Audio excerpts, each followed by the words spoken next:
Pangako babalik ako. At pagbalik ko, kasama ko na ang ama mo.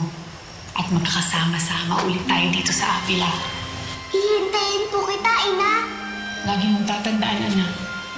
Lahat ng gagawin ko ay para sa pagmamahal ko sa'yo. Mahal ko din po kayo.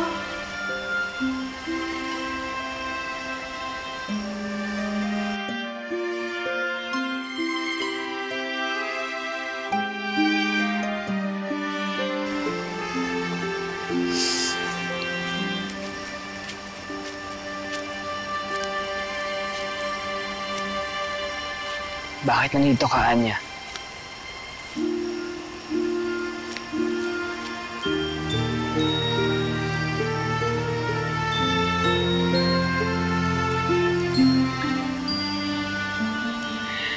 Naalala mo ang iyong ina.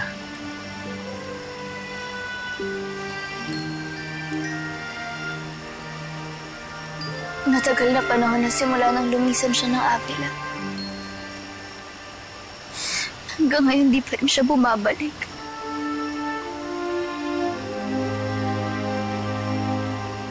Gus, sa tingin mo,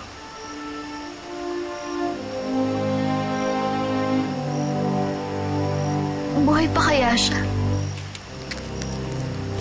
Oo naman, Anya. Buhay pa yun. Ba't hindi niya pa rin ako binabalikan? Anya, napakahirap nang matunto ng Avila simula nung ikubli ito ni Diyos ang Sandawa. Siguro yun yung dahilan kaya hindi pa siya nakakabalik ulit.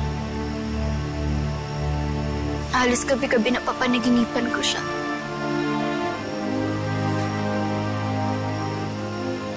Sila ni Ama, magkasama. Tuwing magtatangka akong yakapin sila, biglang napuputol yung panaginip ko.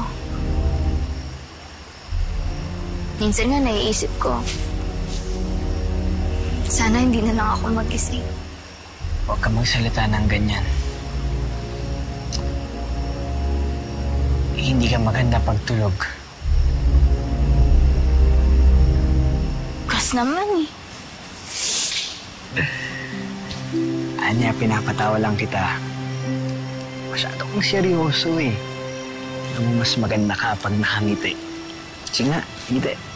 Kahit kaunti lang.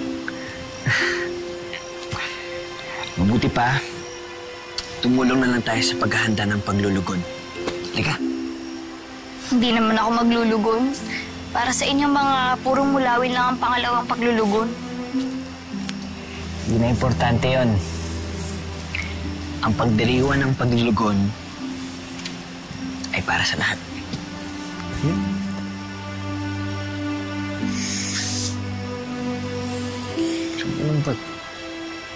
May mga nilalang na nagsusubok makapasok. Naliligaw sa loob ng ulap. Siguraduhin nating hindi nila matutunton ang Avila.